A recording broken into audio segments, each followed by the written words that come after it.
Live by the word. Good morning, church. This is the focus on the cross for today. The topic is, we have dwelt long enough.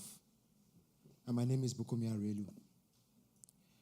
Deuteronomy chapter 1 verse 6 says, the Lord our God spoke to us in Horeb, saying, you have dwelt long enough at this mountain. When we study the journey of the Israelites, we see that the first dimension that God showed was his provision. God fed them with manna and water. And by design, they were supposed to come into the fullness of the Abrahamic covenant as they made their journey through the wilderness. But they stopped. They met Jehovah Jireh and camped around the mountain of provision. This is the reality of too many Christians. Many of us can testify of God's provisions, but that is not the totality of God. There is a God that dwells in secret, and the journey to finding him is a journey through the wilderness.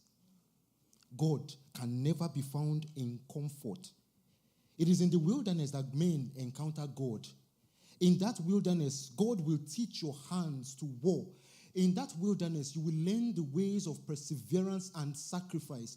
In the wilderness, you gain that reputation of Jesus I know, Paul I know. In the wilderness, the Canaanites hear of your coming and begin to tremble. It is in the wilderness that the negative patterns in your family will see that a champion has risen and the chains of affliction will be broken. It is in the wilderness that you gain strength, because those that know their God will be strong and do exploits. You see, Goliath continued to afflict the armies of Israel for 40 days. It means that affliction can rise the second time, a 40th time, even 1 billion times, until a man comes from the wilderness, a man that can address Goliath and say, my God will deliver you into my hands today. A man that knows his God. And woe unto us if we only know the God of provision in the day that Satan comes against us and our families. We have tarried too long around this mountain. Let us enter the wilderness and find the God of our fathers. Enough of believing that all is well because you are financially okay. Enough of seeking God only when there is trouble. Enough of being content with bread and water. There is a God that makes covenants with men. But that God is in the wilderness. The question is, have you found that God? The best inheritance is not education. Degrees can fade. Houses and money will fade. But a man that finds his God can bring men, can bring his generations into the dimensions that he has found. Enter the wilderness like Abraham and secure a covenant with God and leave it to your Isaac and then to your Jacob. They will not need your wells after that. They will dig their own wells and drink of it. The next generations will not remember that we lived well. We don't know how many houses that Paul had. We don't know how comfortable the donkey of Peter was. But their testimonies have echoed through generations because they found their God in the wilderness. Do we know our God? We're all seeing the news, right? I tell you by the authority of scriptures that things will not get better.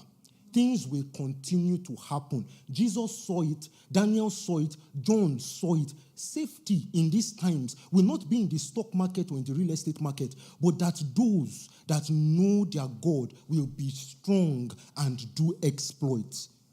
The next couple of years will bring about a separation between those that serve God and those that serve him not.